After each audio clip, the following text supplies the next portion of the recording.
Welcome to today's edition of Mental Health Matters. Today we're going to be talking about the healthcare system and chronic care. Stay tuned.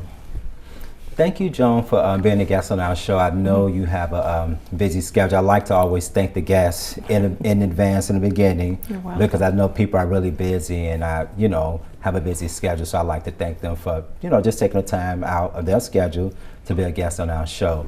Why don't we start by you just kind of telling me a little bit about yourself and just a little bit about your background, because your background runs deep. My name is Joan Werblin. I'm a retired nurse. I just retired after 37 years at the University of California Davis Medical Center here in Sacramento. I started there when it was the county. Oh, wow. So people still call it the county hospital, so you'll know when I say I'm retired from the county. I was the diabetes nurse specialist, and I was responsible for working with people with diabetes, working with the staff in the care, working with physicians in the management of diabetes, and doing whatever was needed. And as I said, I did that for 37 years. And during that time, I was involved in some advisory councils on diabetes management to the governor's office. And in the mid-70s, it was decided that California needed a diabetes program, and the federal government allocated money to California. We were the third state to receive diabetes money. Nice. And I was sanctioned by, at that time, Governor Wilson, to head up a program to begin developing a diabetes project that later became the California Diabetes Coalition and the California Diabetes Program. Nice. And that was 2 years. During that time, I met some people who were involved in legislation, and we were having a lot of problems in my narrow field of diabetes, just obtaining equipment or medications, the right insulins. Health plans didn't want to pay for them because they were too expensive, or they considered them research. And out of that came a bond, and that led to, in 2007, when our founder, Liz Helms, was experiencing medical difficulties herself.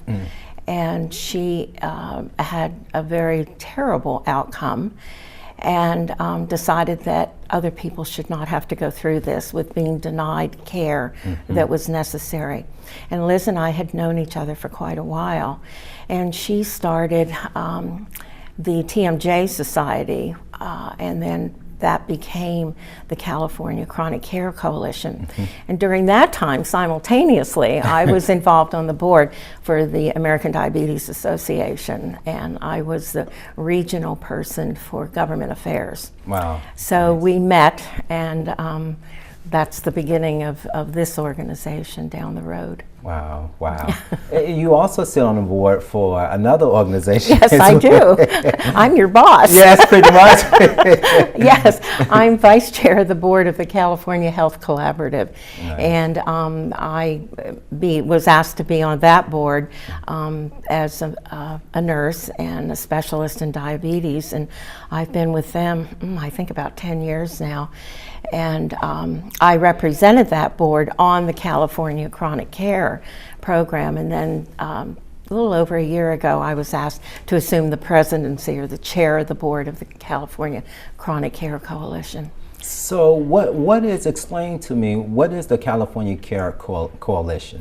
Well, the Chronic Care Coalition was, as I said, formed out of the needs of people with chronic care.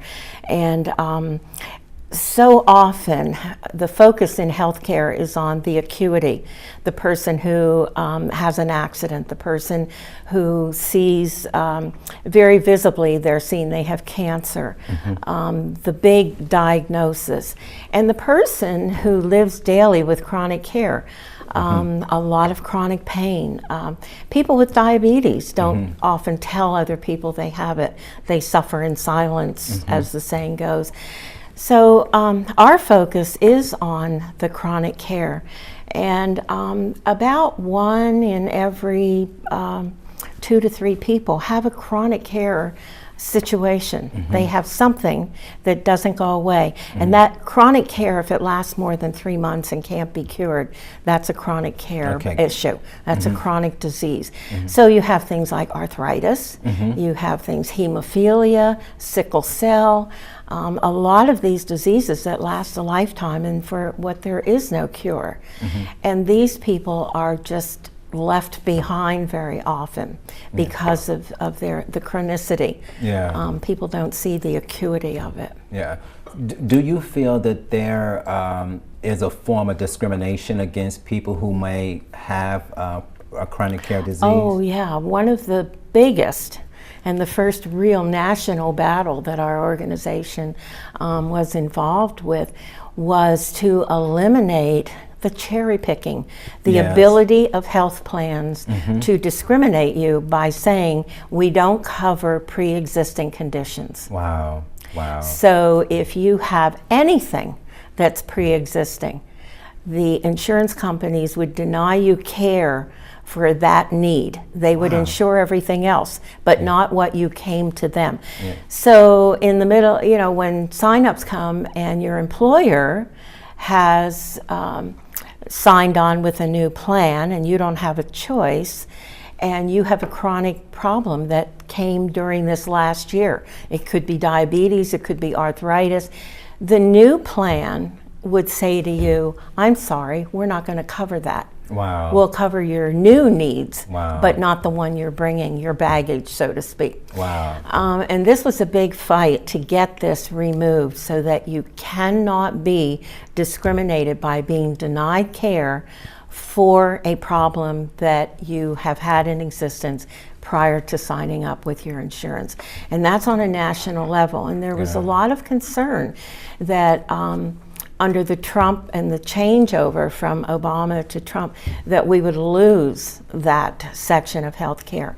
But Mr. Trump has said no, that he's going to keep it in, that you cannot be discriminated because of pre-existing. Yes. So chronicity of a disease, yes, has been, it's been a very subtle, and it's been one that I don't think the public really thought about as discrimination. It was just, well, they won't cover my arthritis, so I'll buy my meds. And it was that game that went back and forth. And chronic diseases also very often tend to be expensive because it's an ongoing therapy. Yes. Medications can cost $4,000 or $5,000 a month for some of the new meds that are being developed. So we're looking at that very closely, and the way that we find discrimination there is that the plans have what they call the tier system for drugs. The lowest cost effective, what they consider, and these are mostly your generics, are on level 1, and it goes all the way up to level 4, tier 4, which are the more expensive. So simply by saying your insulin is no longer tier 1, it's now going to be tier 3, the cost of a bottle could go up $60 a bottle, and you have no control over that. Wow. Wow. So we're looking at that very closely. There's a lot of shifting going on right now in the healthcare industry. Yeah. So people who experience that type of racism, for lack of better terms, from their healthcare providers, what can they do? Because, you know, some people don't know how to advocate. A lot of people, you know, are older adults. They just don't have the knowledge or the education of knowing how to navigate through the system. Like, how can they still get their need met when they're experiencing something like that? Well, one of the things that we've launched in the last year, a little over a year now, is my patient rights, meaning me, the patient. I have rights, you have rights.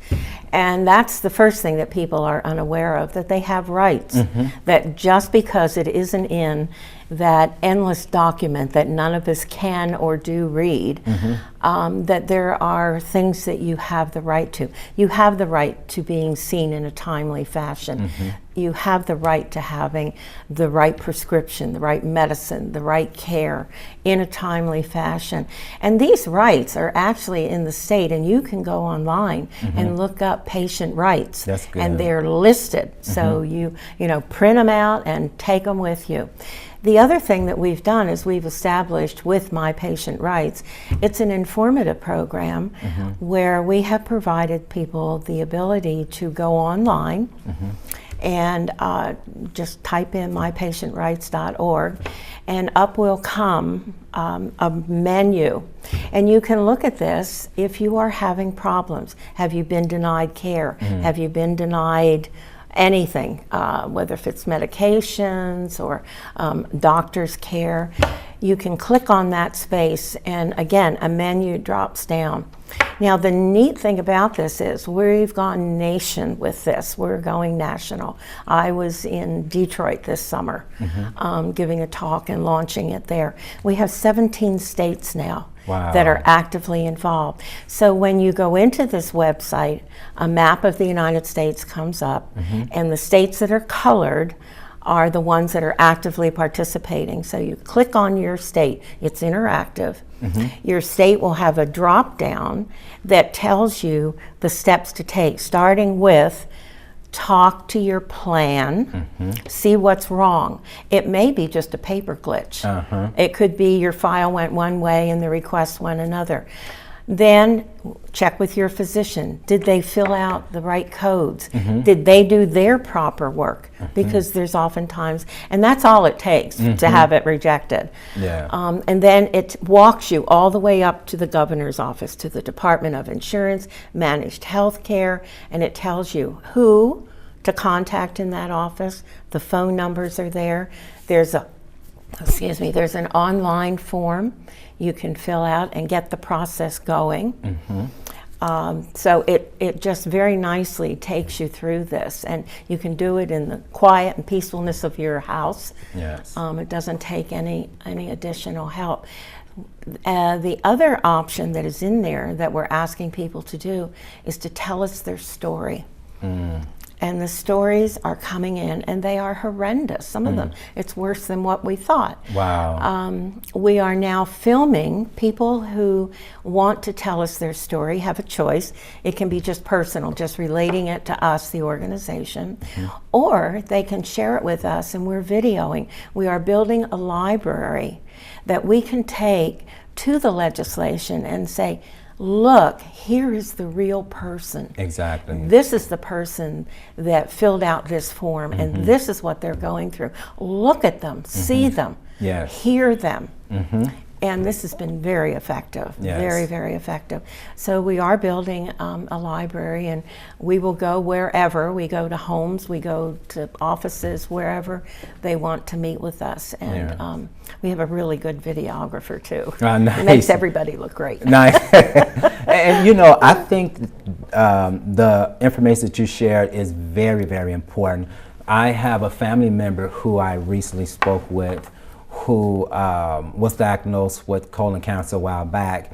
And so this particular family member she was waiting on her colostomy bags. And she had ordered them like I think a week or two prior than she actually got them. When the process of her waiting, she ended up calling the company back, and she was saying, hey, you know, my colostomy bags were supposed to arrive on this particular day. You know, what's going on? And so they, you know, told her, well, you know, somehow the order got mixed up, and you know, they said, we're going to send it out as soon as possible. But the family member I talked to, she was really upset. She was really nervous. She was experiencing anxiety because she needed that bag. And so when the people don't get their needs met, it affects them mentally. You know, and a lot of people don't realize that. So I think it's really, really important work that you guys are doing out there for the community, and the fact that it's going into other states. Yeah. and it's becoming national, that's huge in my opinion. Yeah.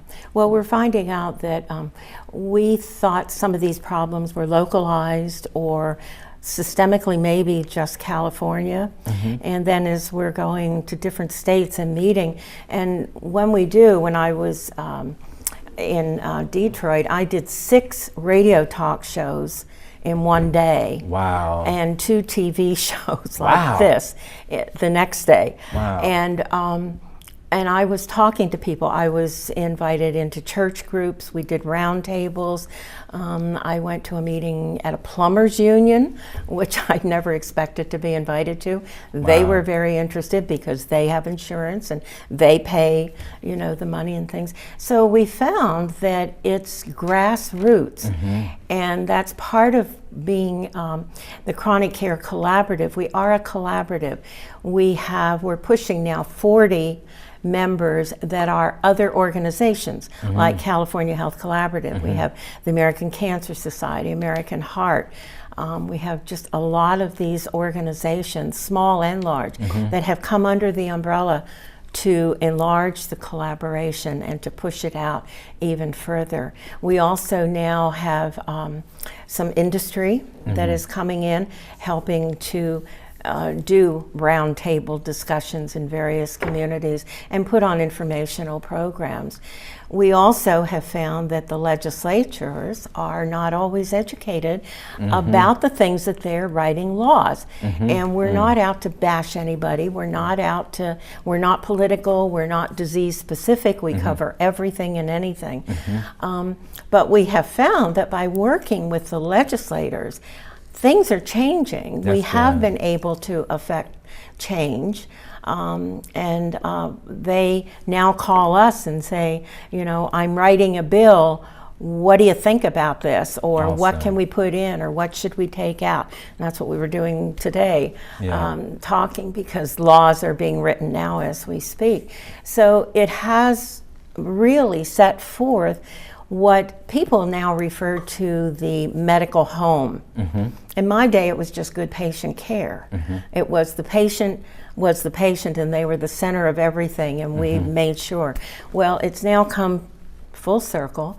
So we now have the medical home, and the patient is the center of it, and we're hoping to continue that paradigm shift and to make it more intense, to make everyone centered on the patient, because you find that it is emotionally disturbing when people can't get.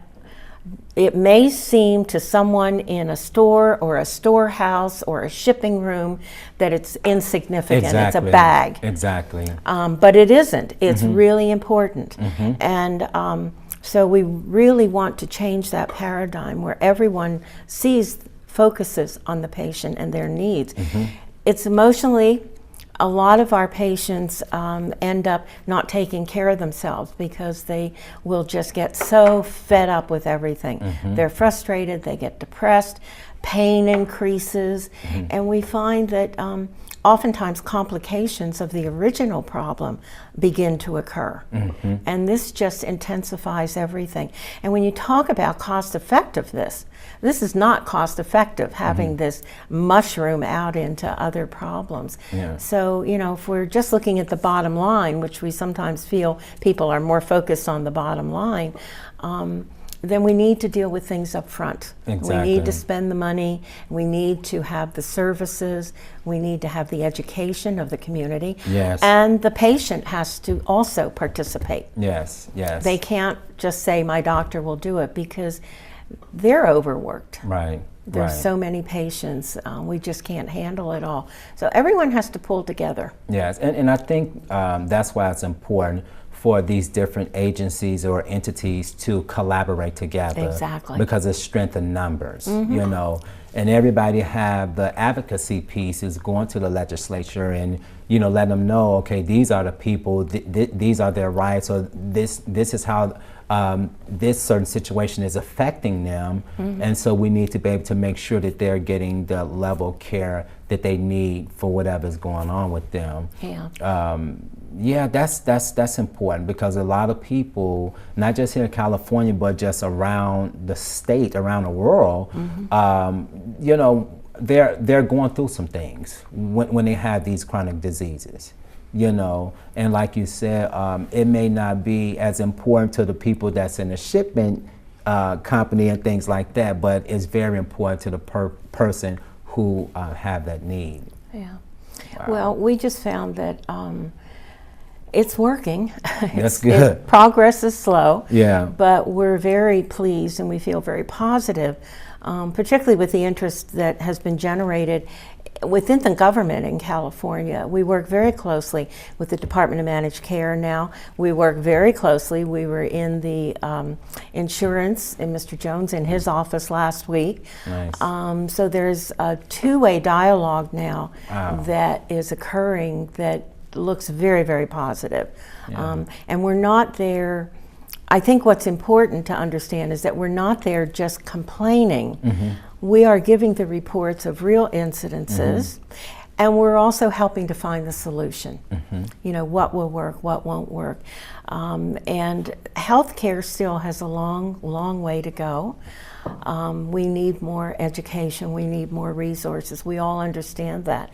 But as you said, when we collaborate, we can also eliminate duplicity, and that's expensive. We don't all have to stay in our little silos Yes. and do the same thing over and over and over again. Yeah. We're able to come together and, you know, my group has done this and it worked. It might work for your group, and we're now sharing this across the country. Okay. Wow. The other thing that we have that's a new program is the Policy Alliance, and this is a national program.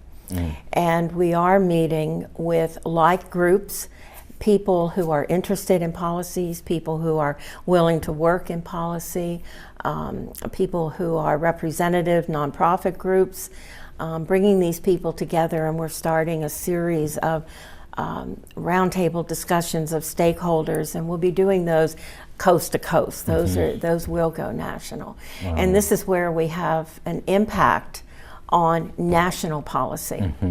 With states working together, they have to listen to you in, Yes, in exactly. Washington. That's it's exactly a right. much louder voice, and it's an educated voice now. It's made of people who know what they're talking about, and I Yeah. think that has been a tremendous boost for everyone. Yes, I'm interested to hear some of the stories that were shared with you or the organization from people that you guys videoed or just wrote in.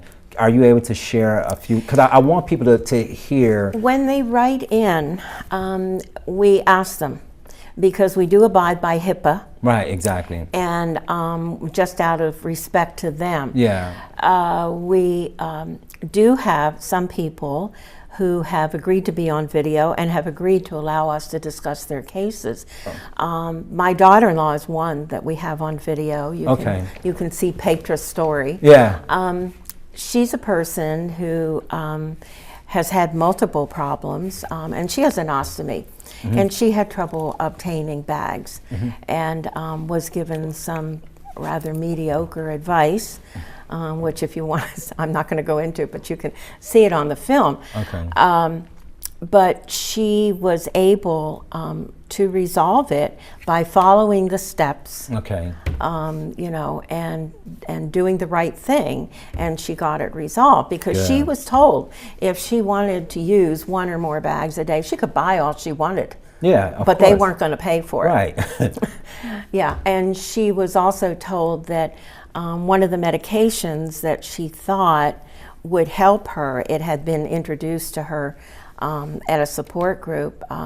She was told by her physician that they would not order it for her because it was too expensive. And they can't do that. Wow. There are legal implications to doing that. Yeah.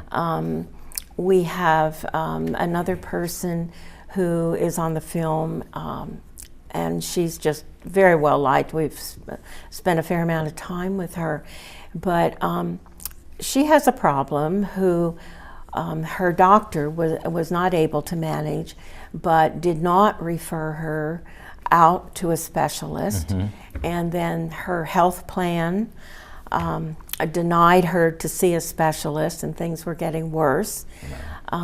She changed health plans. She was put through the ringer with multiple changing of health plans, and that caused some problems. One of the things we're working on that is, it can be seen as discrimination, but it's with the diagnosis, not getting the proper referrals, or your insurance says, oh, you're new to this company. So we have to see if your diagnosis is really right. Wow. And so they call it step therapy. Wow. And you and your physician in your older company may have spent a long time getting the right formula for you, the right program for you, and now your chronic disease is under control, you're doing well, you're back at work, and a bump in the road. Insurance companies change. Yes. So your insurance says, well, we didn't diagnose that. Wow. I don't know if you really have that disease. And they'll go back and make you start with the tier 1 medication, even though you and your previous doctor said it doesn't work, we tried it. And they'll put you through the steps again, called step therapy. Wow. And this has been a problem, and this is one of our patients who we filmed went through this multiple times. But just to tell you what we did, Liz, our president, happened to be down there videoing her, and things were getting worse. So she called our friend up here who worked for the insurance company that oversees her doctors in Southern California. Nice. And a phone call was made, and she got what she needed. Good, good. But that was, you know, a long time. That was years Wow. of, you know, her going through this over and over and over again. And this is what we want to do. We want to eliminate that, the frustration, the harm that's done to the patient, and get them back into the medical home where they're in the center of focus. Yes. And take care of it. Yes. Because it, in the long run, it's cost effective and it saves a life. Yes, it does. Do you think our healthcare system is patient-centered, in your professional opinion? No, Okay. not. It's really, it is very fractured, and that's another interview with Liz. Her book is called The Medical System Fractured, Okay. and it really is. It's a whole story in itself. It's her story. No, and it's part and parceled out. There's no one person in the center anymore. Right. You know, you have a problem, you may or may not get referred out, your physician is overworked. The bottom line, no, we're not going to order that because it's too expensive, we'll try something else. It's very fractured, and everyone is, I believe, trying to do their best. Yeah. It's just the system is keeping us apart. It's very, very difficult. When I first got involved in this, my problem was, as with diabetes, monitoring. At first, the companies would not pay for the strips to do the blood sugars. They told me, no, the patient can do a urine test. I said, no, we have something very sophisticated like the lab results. Exactly. So they finally agreed to pay for the strips. Yes. Okay, now you have to get the blood out of your finger onto the strip. Yes. So you have to do a puncture. Right. They wouldn't pay for the instrument to puncture. Yes. I mean, I fought that for a year. I finally ended up testifying before a Senate subcommittee on health to get that done. I love it. But, Yes. So those are my roots. Yes. That's where I started. Yes. Well, it's good to have what I'm gonna call a spirit of advocacy, because if you don't, most likely you won't see a lot of change happening. I know I had a situation where I was needing to get in to see my primary care physician. And so I called up there, and he was like, oh, he's booked out for like a month or two. And I'm like, oh, okay, but this is what's going on. I need to see him. And so they wasn't trying to hear this. So, well, we can put you on the schedule for blah, blah, blah. I'm like, okay. I hung up and I called right back because I knew I was going to get a different representative. And so the second representative told me the same thing. So I went through all this with that I had went through the first. Said, look, this is what's going on. I need to see him. Same thing. Hung up, called back a third time. And so the third representative said, oh, he has to open it on Friday and blah, blah, whatever day it was. Yeah. I'm like, yeah, put me down, you know. But you have to learn how to advocate, because if not, you know. Well, and it's interesting because that's one of your patient rights. If you go online and you look up, you know, patient rights as defined by the state of California, that's one of them. Medical care in a timely fashion. Yes. Is it emergent, urgent, yes, emergency? Yes. You know, and it even gives you within 12 hours, 24 hours, it tells you the time frame that you could be expected reasonably, you know, to do this. And this is why our emergency rooms are so overloaded, because it's the place of last resort. Exactly. I mean, that's where you end up. And anyone who thinks someone wants to sit in an emergency room for 8 or 10 hours just for the fun of it is wrong, is very wrong. And they need to go in that emergency room and see what's going on. And that's what we do. Yes. We're out in the field. We're not sitting at a desk dreaming these things up. Yes. We're out interacting you know, with people and moving, you know, through the crowds and looking at what's going on. Yeah. And I know they have urgent care available as well for people who... Yeah. And those are disappearing because, again, it gets into the cost factor. Some of these places are so overloaded with patients who don't have physicians that they can't afford, you know, they can't pay enough staff to do the job. And so people, you know, will go elsewhere. There are a lot of good programs going on in the Bay Area. There's a trial down in the, I think it's in the Oakland area, where the first responders, the paramedics, the fire company, most engine companies have ambulances now. They run them and they've got paramedics on board, or, you know, another level of first responder. So what they're doing with them, it's very interesting. As patients are being discharged from a couple of hospitals down there, and this is a trial, so there's an agreement, they're looking at them, you know, who needs a follow-up but probably can't get to the doctor, or they, you know, have a habit of not keeping appointments and all. And these first responders are following up with the patient. Wow. Their thing is, look, we're trained as a paramedic.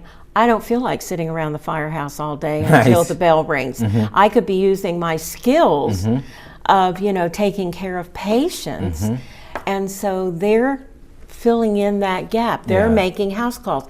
The nurses give them a list of discharges to follow up with.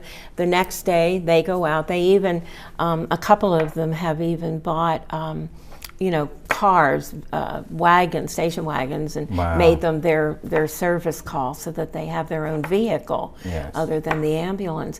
And it's working well. Wow. It really is. It's going into the community. And I happened to be in the hearing chambers when some of these, there were 4 guys from the area, and they came in to testify that they loved what they were doing. It gave them the chance to keep their skills fresh, you know, that they didn't need to be doing other things around the firehouse because that wasn't their training or their job, and they love it. Yes. So there's programs like that. Yes. From a variety of organizations that are being put together and communicating.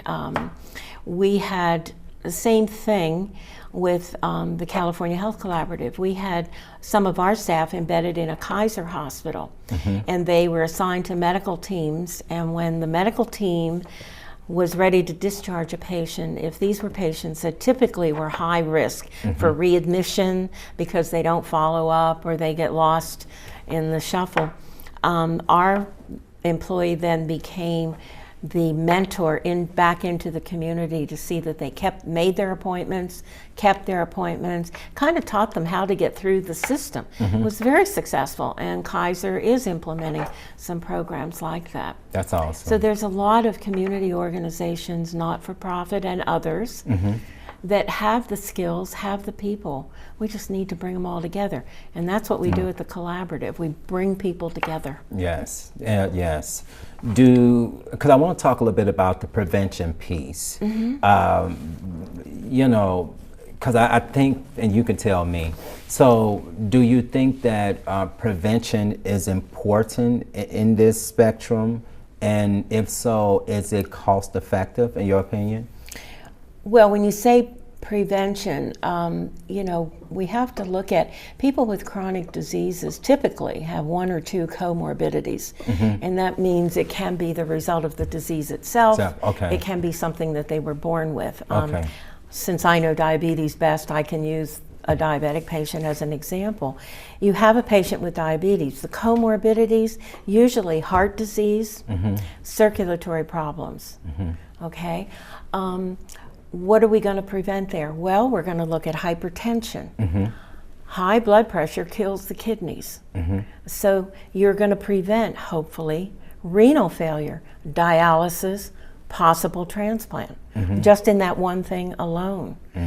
You know, obesity, we have a lot of problems with obesity. We tend to have problems with circulation. Most amputations can be prevented by following good hygiene. So we've got education. That's a prevention tool to prevent the skin from breaking down and the obesity, work with that, some education. Amputations are very costly. People who have one amputation statistically are back in 5 years for a second. Wow. And those are the statistics that we deal with. And to see that with good education and prevention, having the availability of specialists to work with people, to teach them how to eat right, to exercise, you know, to stop smoking and do these preventive things. Eye care.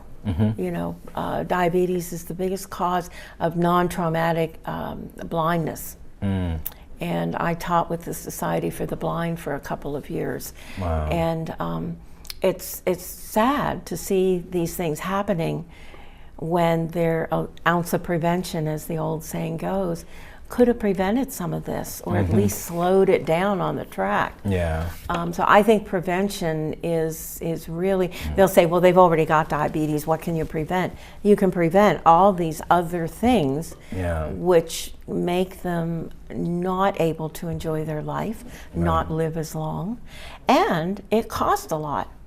For all the services that they need for all these other complications. And so, that's just one chronic disease.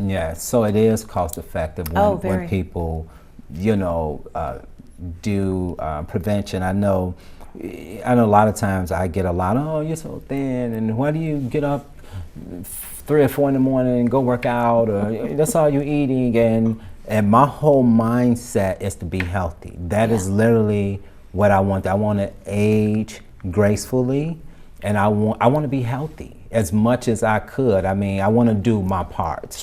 You know, whatever I had control of in my life, as far as my eating habits and exercise and things like that, I want to do it, because I don't want to be sick if I can avoid it. You know, I know I worked at one place a while back, and literally everybody in the office was sick, and they had been getting sick for a while. And people were saying, and I was working with these people, you know, and they was laughing. They were saying, like, you're the only one that did not get sick. And so another staff said, yeah, that's because he eat healthy, he exercise, he take care of himself, you know. And it's important. Those things are very important. You know. It is, and it's important to include that in medical care, because oftentimes those are the things that are skipped in your visit to your physician. Your current problem of the minute is taken care of. But all these other things, there just isn't time allocated for it. And we've looked at the cost effectiveness of diabetes education. No one wanted to pay for it. In the 37 years that I did diabetes education with patients, there was no funding at all. No one. You couldn't bill for it. And now they've set up some steps that people have to go through to be a diabetes educator. And now some of the health plans, or almost all of them now, are saying, well, if you have a certified educator, we'll pay. You know, it's certainly not what that educator is getting for a salary, but it's a start. Yes. But they would not consider paying at all for education. So all of the classes I taught over these years were free. Wow. There was no billing for them. So the plans have to understand not everything is brick and mortar. There's a lot that goes to health care that is as effective as a pill that you take.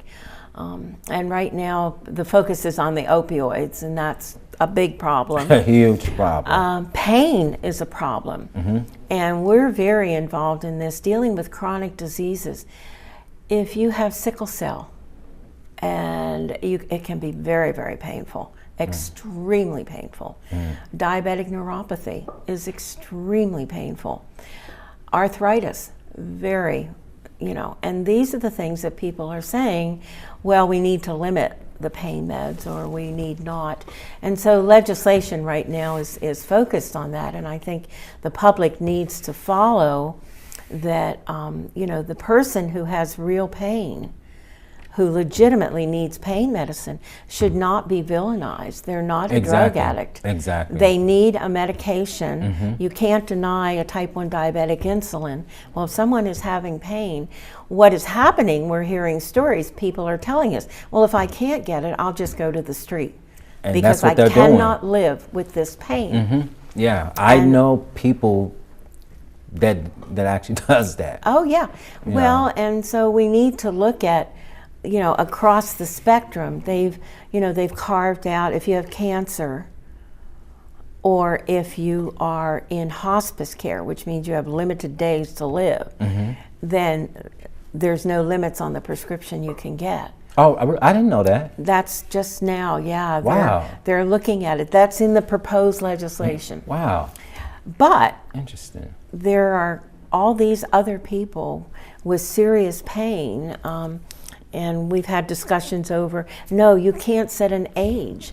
Just because you're 12 doesn't mean you don't have the same pain that a 40-year-old does from a burn or whatever. That's true. You know, so they've tried to define it by age, and so there's a lot going on right now that people need to listen to, and look at the real things that are going on, not just what is selling newspapers out there. And I like the way you put that, because, you know I've read articles and seen commercials and things like that about the opiate epidemic, and it seems that most of it is geared towards, let's stop this, you know, it's you know, it's punitive. Right, exactly. Everybody who uses pain meds is criminal. And the physician who prescribes them. We're hearing stories now that you know, some physicians are just, and particularly physicians who deal in a specialty of pain, are just saying, I'm just, you know, I don't know what to do because I don't want to lose my license. I don't want to end up in jail. I mean, they're trying to make it, you know, talk. We've seen things talked about, you know, felonies. Well, you know, it's just not the way to deal with this.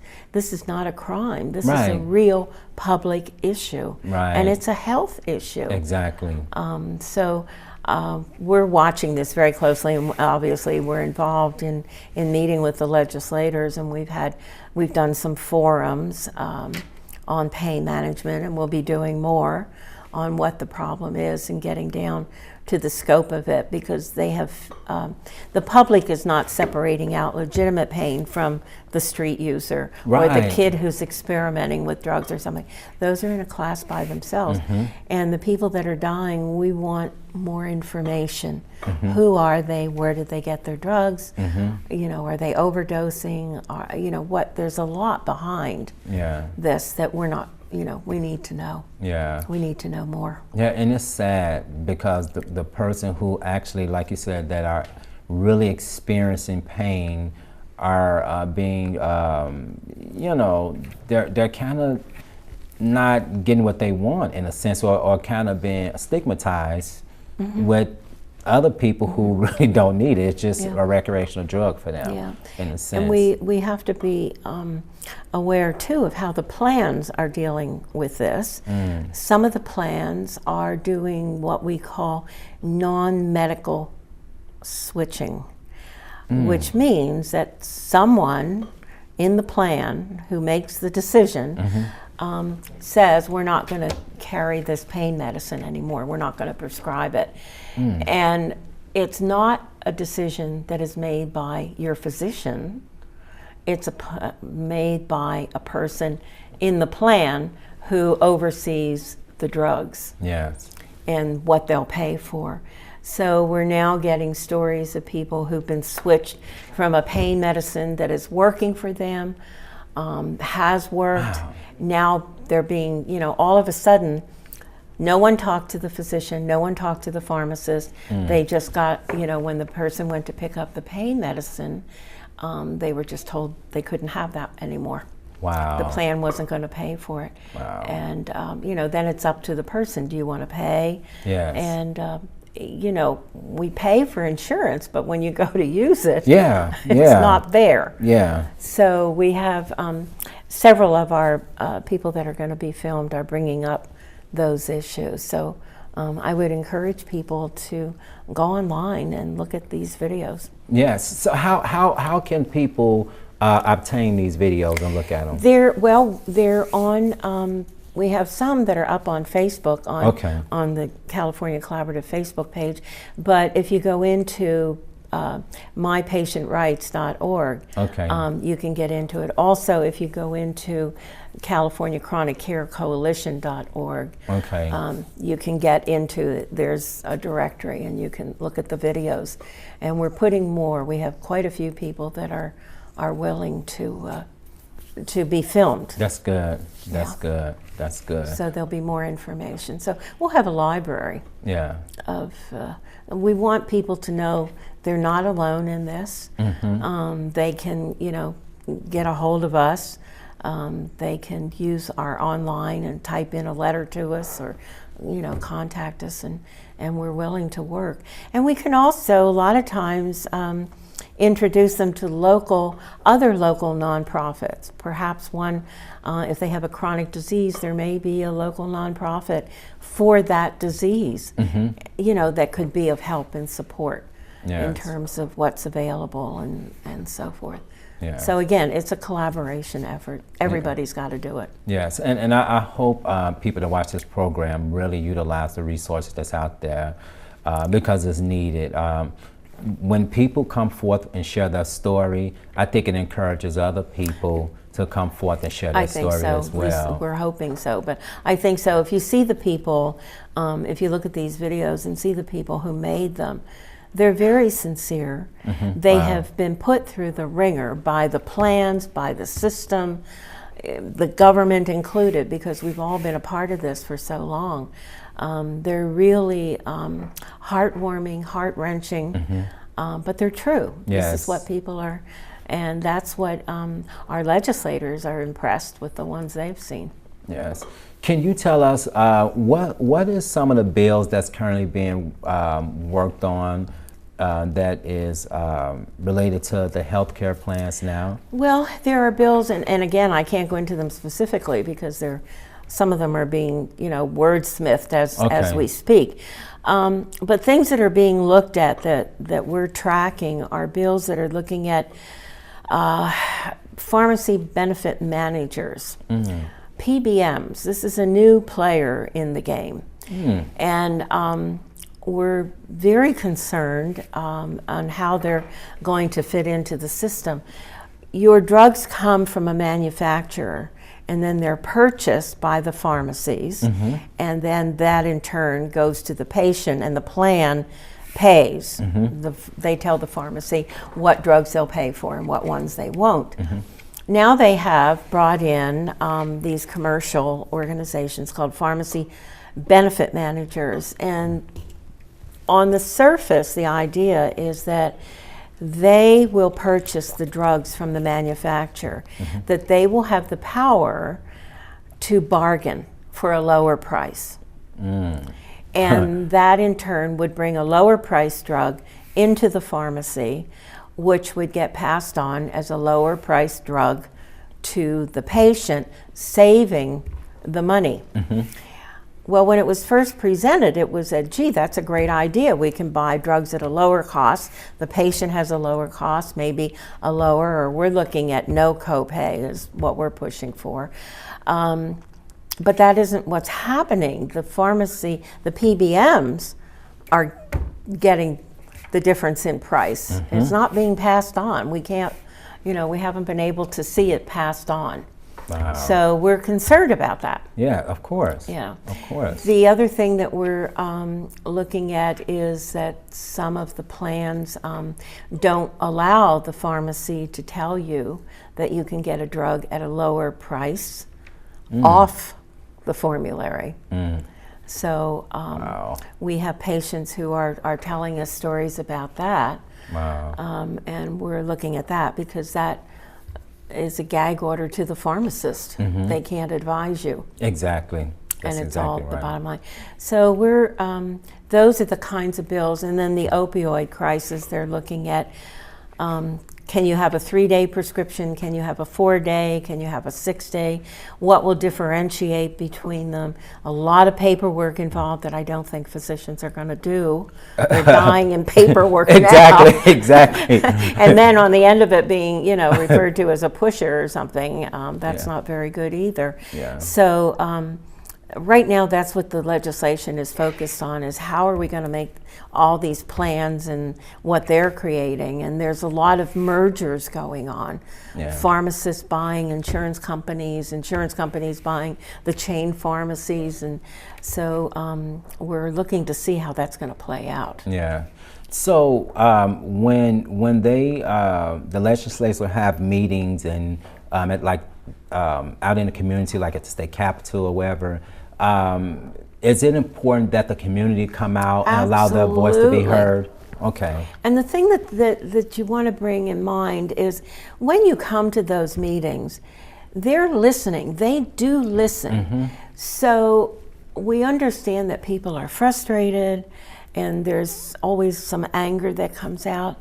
But if you can get your thoughts collectively together, write them down, take them with you so that you can really be succinct, because their time is limited, and say what the problem is, how you tried to resolve it, and what happened.